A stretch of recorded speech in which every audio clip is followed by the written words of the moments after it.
right now I'm going to keep the valves closed, do a little bit of talking. So for me, this is my fourth 911. I've had the 997 one turbo and stick, 2014 GT3 in Guards Red, 2016 991.1 GT3 RS, and this is my 991.2 GT3 RS. I picked it up in 2020 because it was a deal I couldn't pass up. Thank you, Brian. Some of the things on this car is, again, the options are the red dials. Apple CarPlay was non-negotiable. I do have a Valentine one, an older one, on here. As far as interior, there's a lot of carbon fiber in here. Alcantara, the headliner, steering wheel. Again, the straps for the doors. Let me drop this in. It's a 7-speed PDK manual. 7-speed PDK. Let me drop it down to this. Drop down some gears so you can hear the car.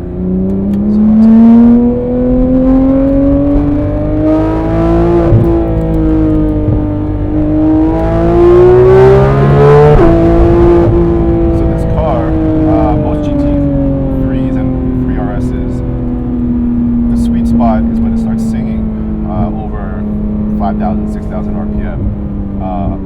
Not many cars can hit 9,000. What I love about this car is that every time I get in the car, it's an occasion. Whether it's going to the supermarket, picking up my kids, doing spirited drives. I have tracked this car once at Lime Rock. It was an experience for me. I've always leaned towards, kind of track-oriented cars. I would say I started tracking probably about 5 years ago, 5-6 years ago. The guys from Metro Track Addicts, Northeast Track Club, are tracking every single month, if not every other weekend. For me, it's not my daily. Would I ever daily this car? Probably not. There are much better cars for being a daily. This car is made for the track. I use it for spirited drives. Compared to my other 911s, this is the most lightweight, I guess, track-focused, best experience for a 911 for me, for myself. I have friends that do have GT2 RS, the 997 GT3, also Lambos and Ferraris. But for me, I think have I thought about switching cars and kind of potentially getting something different? I have, but this car again is one of my dream cars growing up. Never thought I would be in an RS. I would be in a GT3, but not an RS. But let's see. Let's give this guy some space again. So I have over my, I guess, almost 30 years of driving, I have had many cars. This is probably my most favorite car ever.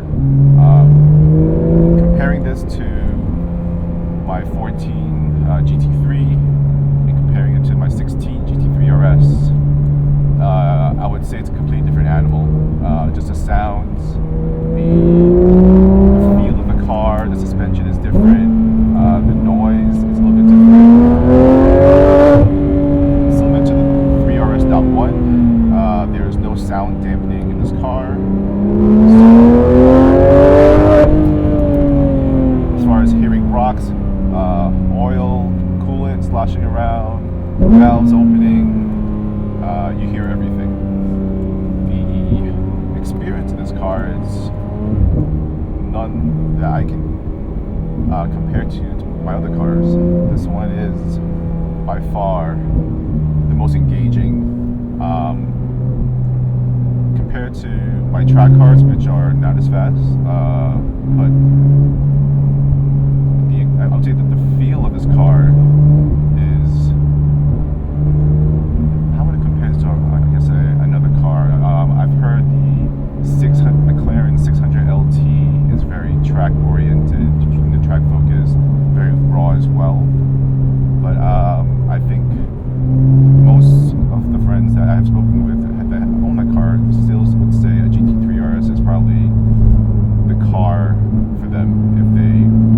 that kind of raw sports car.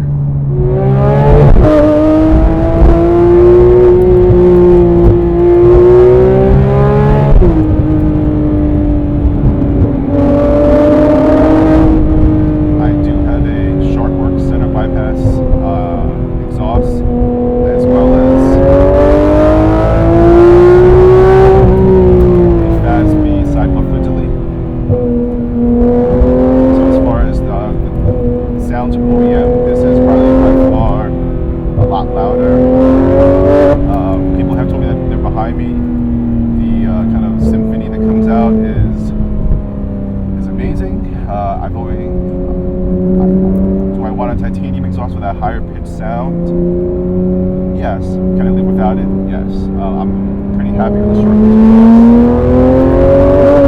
and the fabs be sacrificially. This car comes from factory. There's not much that you want to do to modify this car besides maybe letting it breathe a little better, which is what I did. With factory coilovers, or if you want to raise it, lower it, you can. You also have these buttons here. PDK Sport, basically quicker shifts, tighter suspension, traction control off.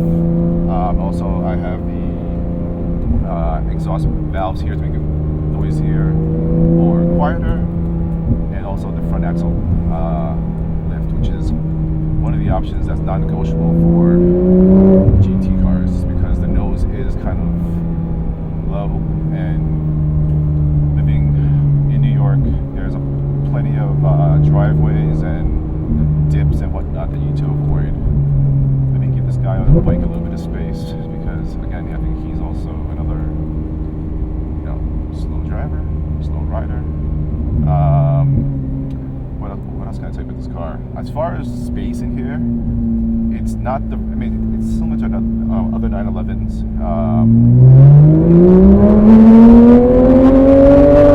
It's not the most roomiest car, it's not the tightest car. It's enough space, so it's very driver oriented.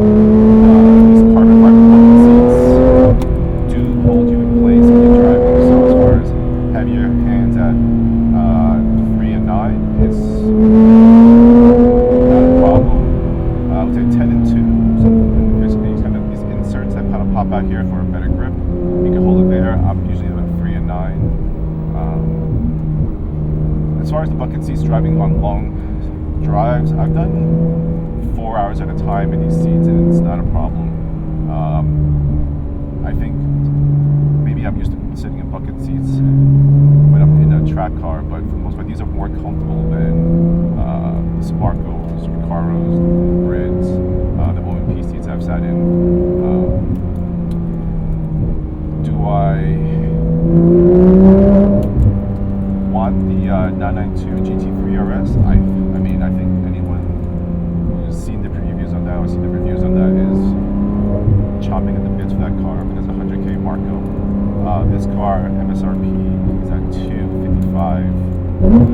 I think right now I could probably easily get upwards of $280, $290 for this, just because of, I guess, the way it's optioned out. Also, post-COVID, there's not a lot. It's also maybe the Weissach package. Let me give this guy a little bit more space again. I don't know why people drive like this.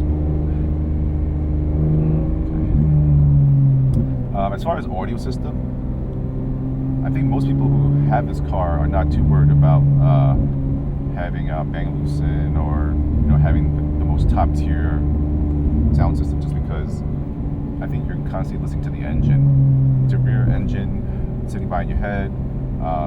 If you can't tell already, all the sounds in this car is kind of very visceral.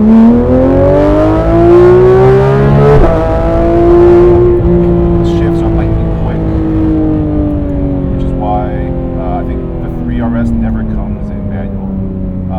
If you want a manual, you probably need to get a regular GT3, a GTS, but 3 RSs come with PDK, which are, I think, one of the best, automatic transmissions out there.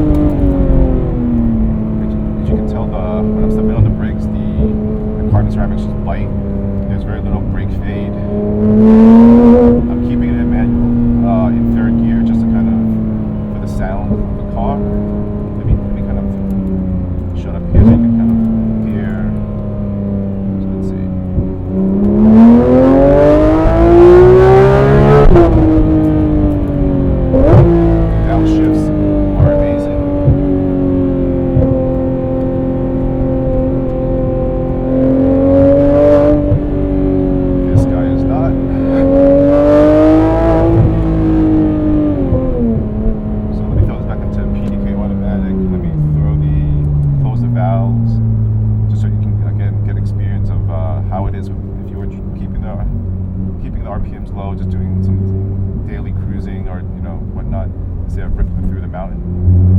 It's not too bad.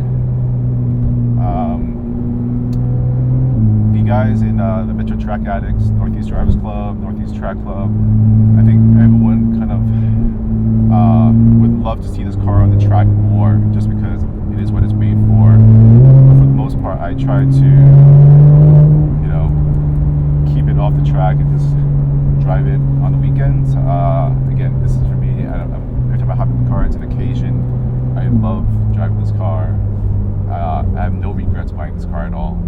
Granted, it was when I first saw the price, I never thought I would buy a car over 200K, but here we are today. I think that was kind of, I guess, early COVID, now post-COVID.